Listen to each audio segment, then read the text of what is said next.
So, in the Jonah story, we hear that Jonah's swallowed by the whale. He's going to be there for 3 days and 3 nights, and he's going to be carried to the shore, as we just heard. In the coloring book versions of this, in the Sunday school versions of this, over there, if we had any kids, they'd be actually coloring this in. This is what our Jonah book looks like today. If you can go to the next slide, Angela. There we go. It's a nice little fantasy that Jonah was inside the whale and there was enough room, a little apartment kind of room, that he could sit comfortably. And in the coloring book, it's really nice. The whale, after it swallows Jonah, goes ahead and swallows 3 anglerfish, the ones that have the lights, so that Jonah wouldn't be sitting in the dark. Isn't that nice? Such a nice whale, And Jonah sitting there in the coloring book, and a lot of the Sunday school versions of this that we give kids, Jonah realizes, oh boy, I made a big mistake, and I better do what God wants. And that's nice, but that's not at all what happens in the story. Jonah, as we heard, as Ray gave us the scripture reading, Jonah doesn't take the blame for anything when he's in the belly of the whale. Instead, he sings a psalm. Now, psalms, P-S-A-L-M, are the songs of the Bible. There's about 150 of them, and they're sit in pretty much the middle of the Old Testament. And psalms they're poetic, they're beautiful. And they express every range of human emotion. There's psalms about anger, there's psalms about happiness, there's psalms that thank God for all the wonderful things that God has done, and there's also psalms of distress and despair. And in those psalms, typically what happens is that people say, oh, I am so depressed, I'm racked with despair, and one of the metaphors which they use is the idea of being under the water. And that's part of the reason why we've got these wonderful things above us, is that Jonah, rather in the Psalms, when they get depressed, they talk about the water is up to my mouth, or the water is over my head, or I'm down at the bottom of the sea. And it's a wonderful metaphor for expressing despair, particularly if you're a desert people, which the Israelites were, right? They were not a seafaring people. They stuck to the land, right? And these psalms are written about 2,500 years before anyone has invented scuba diving equipment. So the Israelites have no experience of being under the water, right? That's just not their thing. So when they sing about being underwater in psalms, they're speaking metaphorically. It's a metaphor for despair. But Jonah, when he finds himself literally under the water, goes, I think I'll sing a song about being under the water. So he sings one of these psalms about being under the water. Now, the problem with these old jokes is you don't get them spontaneously, right? And no joke's any good if you have to explain it. So we thought we would give you a sense of what it would be like if Jonah was living in our time. And I've asked Carrie and Michelle to help us out with this. So imagine one of the things which has been happening a lot in our congregation lately, as you know, is that people have been going across the street to have heart surgery. So imagine if Jonah showed up to a cardiac surgeon for his appointment. How would it go with Jonah? Jonah, it's good to see you, but I'm afraid I have some very bad news.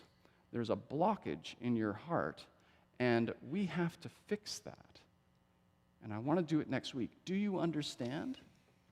Well, since my baby left me, I found a new place to dwell. It's down at the end of Lonely Street, a Heartbreak Hotel. I get so lonely, baby. I get so lonely. I get so lonely I could die. Jonah, I don't think you're getting this at all. Your problem has nothing to do with your love life. Your problem is that you've been smoking 3 packs of cigarettes a day, and your favorite breakfast is bacon and potato chips. Do you understand what I'm saying? How can you mend this broken man? How can a loser ever win? Please help me mend my broken heart, and let me live again.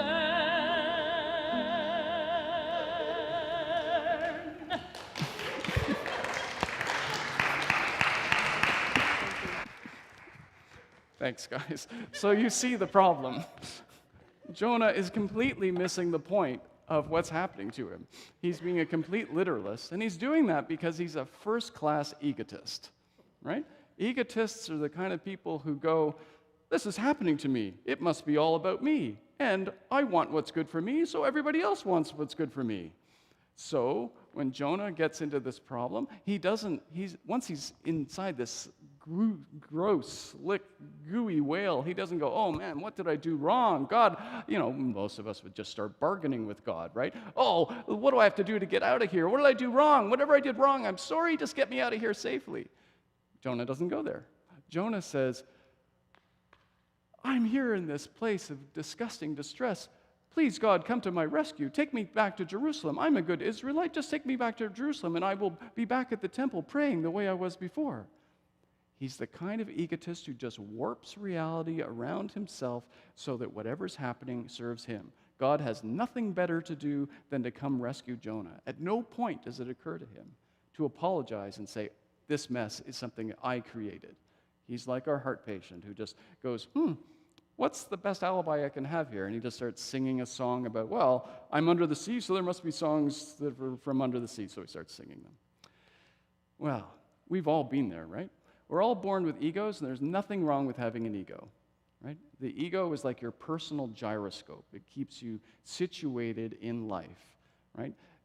Our egos are born. When we're born as babies, they're the things that tell us, I'm hungry, I'm sad, I'm tired, and we cry out for attention.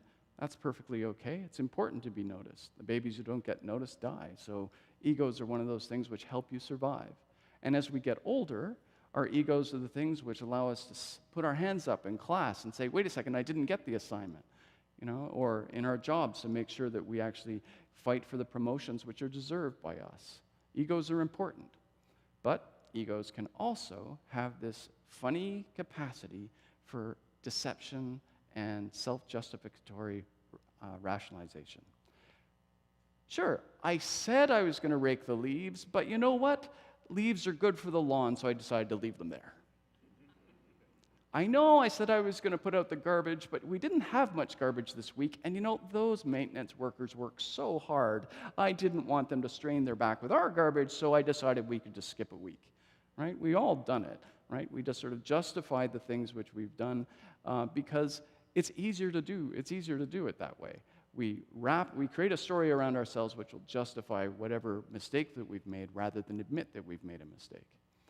We do it at a personal level, but we also do it at a mass level. You may remember this guy, President George W. Bush, and back in the early 2000s, he convinced the Americans to invade Iraq because he said that Saddam Hussein had weapons of mass destruction, chemical weapons and possibly nuclear weapons, and was thus a threat to the entire world. Well, the Americans invaded, as we know, and they searched high and low, but they didn't find any weapons of mass destruction at all. But did the Americans say, oops, we made a mistake, we should leave Iraq? No, they're still there. Because psychologists have found that the bigger the mistake that you make, the more likely you are to stick with it and come up with some sort of reason why you were right all along.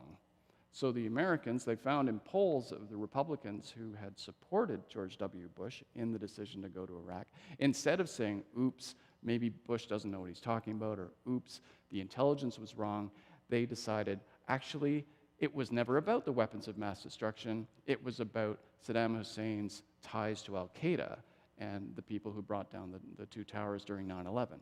That wasn't true either. But the truth isn't what matters when egos are trying to justify their actions. What matters is a good alibi which will allow you to protect your sense of self. Now, the reason we do this is because we all like to think of ourselves as rational thinkers, right? We all like to think, well, we make our decisions based on rational thought processes. We're all reasonable people. So when we're caught out in a mistake, we try to create a rational alibi for it. It's very understandable, and yet it can have devastating consequences. And the degree of self-deception, which is possible in this, has become really, really clear with the Me Too movement. Me Too movement has exposed all sorts of men in high-ranking positions in Hollywood and other industries where it became clear that they'd been sexually assaulting women for years and years and years, and sometimes women, not even women, girls, as we're seeing with the Epstein case in the States.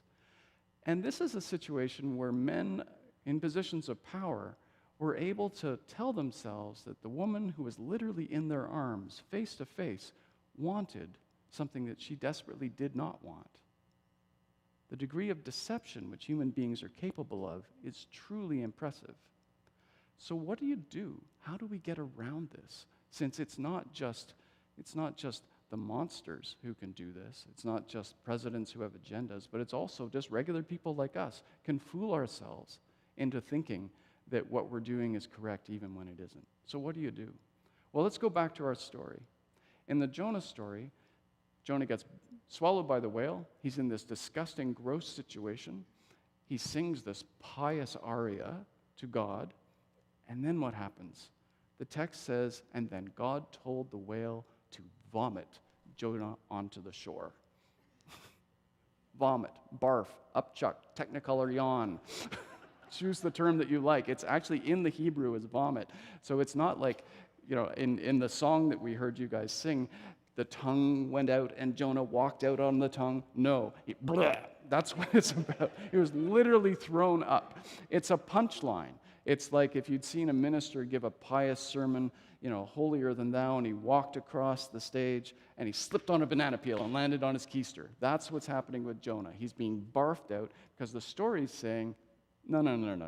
The answer to Jonah is humor, not seriousness. And the thing about humor is that humor only works if you can have two perspectives in your head at once, right? There's where you think the joke is going, and then there's a sudden left turn. And you only get the joke if you can understand both of those perspectives. My wife's favorite joke is, I'm throwing you under the bus, honey. My wife's favorite joke is two snowmen are standing in a field, nice snowy day, and one turns to the other and says, "Do you smell carrots?" There we go. It requires a shift in perspective, and it can take a second sometimes, but it requires a shift in perspective. A woman walks into her doctor's office, into a psychiatrist's office, and she says, Doctor, my husband thinks he's a refrigerator." And the psychiatrist says, "Well, as long as he's not trying to harm anybody, I suppose that's okay. It'll probably just go away." And she says, No, that's not the problem. The thing is that when he sleeps with his mouth open, that little light's keeping me awake. Jokes work because they have changes of perspective. You think that you know exactly what's going to happen, and then it turns left. Here's an old Jewish joke. A man who was very close to God was walking through the forest one day, and he decides to talk to God, and he says, "God, what are 1,000,000 years like in your sight?" And God says, "Well, my son, I created the universe. I existed before time itself. I was there when the Big Bang occurred. So to me, 1,000,000 years is just like a second." And the man thinks about this a little bit, and then he goes walking a bit more, and he says, "God, what's $1,000,000 like to you?" And God says, "Well, I created the entire universe. I created the fish and the oceans, the gold. Every mineral on earth is mine. So to me, $1,000,000 is like, well, a penny to you." The man thinks about this, and he walks a little bit more, and he says, "God, could you give me $1,000,000, please?" And God says, "Sure, in a sec." It's all about being able to have two ideas in your head and to be able to see things from different perspectives. Now, you guys are laughing, which I'm relieved about for a number of reasons. Makes this sermon go easier, but also it means that you're people who have flexible minds. And not everybody has a flexible mind. Donald Trump, it does not have a flexible mind. You'll notice that Donald Trump never laughs. He doesn't make jokes. He doesn't get jokes. Right? He refuses to go to the annual White House press dinner, which is basically a roast. Obama had no problem with it. George W. Bush had no problem with it. But he won't go because he doesn't like people making fun of him. And this week in the paper, there was actually a bit about how he had taken Twitter to court which is weird because Twitter's his best friend, right? But he'd taken Twitter to court because in Twitter land, basically, if you have an account and you're tweeting, anybody can get your tweets, right? And you just sign up to follow Donald Trump. He wanted to cut out anybody who had ever criticized him so they would not get his tweets, because he doesn't want to hear anybody else's point of view but his own. Fortunately, he lost that court case because he's a public figure. They reasoned that everybody should be able to get his tweets. And famously, Donald Trump thinks that Saturday Night Live is not funny when it makes fun of him. You'll note he doesn't say it's mean. It's just not funny to him because he doesn't get it. He can't get a change of perspective. Now, in this story of Jonah and the whale, you'll recall that the reason that he's in the whale at all is because he had been given an assignment to go see the Ninevites and speak on God's behalf. We're not sure yet in this story what God's going to say, but it's a warning to the Ninevites to change their ways. Well, Jonah hates the Ninevites. He hates them because Nineveh is the capital of Assyria, and the Assyrians had invaded and destroyed northern Israel. So the Ninevites are the anti-Semites of their time, if you want to look at it that way. They are violent, cruel people who have a grudge, which they've acted out on against the people of Israel. And so Jonah wants nothing to do with them. But God does want Jonah to go talk to them and warn them. Now, spin forward to our day. Some of the people who are the greatest anti-Semites that we know of course, are the neo-Nazis, right? And, we'd thought that the neo-Nazis had basically gone away until Trump arrived. They were, at best an underground movement. But now they're back up at the surface, having their marches like in Charlottesville. And the question is, how do you deal with them? I mean, they hate Jews, they hate blacks, they hate women. They seem to hate everybody except, white men, essentially. And they have these marches. Well, what do you do about that? Well, our story suggests that humor might actually be an antidote to that kind of hatred. And in Europe, where they've had neo-Nazis for much longer than we have in North America, that has actually become a strategy which they've started to use. There's this slide, if you can see it. This is from a town in Germany near the Czech border. And a neo-Nazi march is about to begin. On the ground, they have painted something that's got 2.5 euros on it, or 2,500 euros. And what it is the protesters, instead of standing at the sides and saying, go home, trying to drown them out, what they've done is they've started a fundraising campaign for the neo-Nazis. And on this day, protesters against the neo-Nazis came to the march and cheered them on. And the reason they did that was that they painted a starting line and a finish line in the town where they were going to march. And they'd started a GoFundMe campaign such that the more neo-Nazis who completed the 300-meter march, each one of them who did that would create $12.50 worth of money that was being crowdsourced that would be given to a group which was devoted to getting people out of neo-Nazi groups and sort of deprogramming them so they could join society. So you had all these people lining, cheering them on, saying, please march, more and more of you, please march, because the more neo-Nazis march, the more money we'll make for defunding the neo-Nazis. You can imagine the neo-Nazis were not appreciative of this at all. This sort of reasoning has spread to the United States. Well, this is actually from Finland, where in Europe they started using clowns at neo-Nazi marches, where the clowns would show up and they would deliberately misunderstand what the neo-Nazis were saying. So when the neo-Nazis said, white power, the clowns would grab handfuls of white flour and go, white flour, and they'd coat the Nazis in white flour. When the Nazis started to say, and the Nazis would say, no, that's not what we meant white power.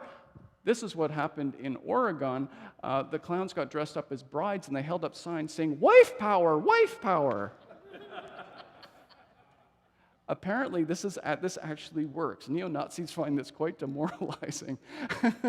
They slink home. But what they want, right, when they go to a march, is they want what happened in Charlottesville, where they'll get a chance to get into a fist fight with somebody. Because you're a neo-Nazi. You like violence, right? Whereas if a bunch of people, clown brides, show up and throw flour on you and cheer you on and you raise money for the other side, well, that's no fun at all. Won't someone please throw a punch at me? So humor is actually useful for taking the mickey out of the other side because you force them to see another perspective. Now, it's not progress if we just become so certain of our perspective that we go, well, we're right and they're wrong, right? That's just like becoming neo-Nazis ourselves. That's not what God's asking for. Keep in mind, in this story, God wants Jonah to go to the Ninevites, be with them, and talk to them. God's not trying to keep them apart. God's trying to get them together. God's trying to change the mind of the Ninevites. And one of the things which sociologists have found when they study neo-Nazi groups is that most of the people who join neo-Nazi groups are not actually racists and homophobes when they join. That happens later. They're lonely when they join. They tend to be people who feel like they don't have much support in their community and their family. Some of them are actually gay, but they can't come out because of the community and family that they live in.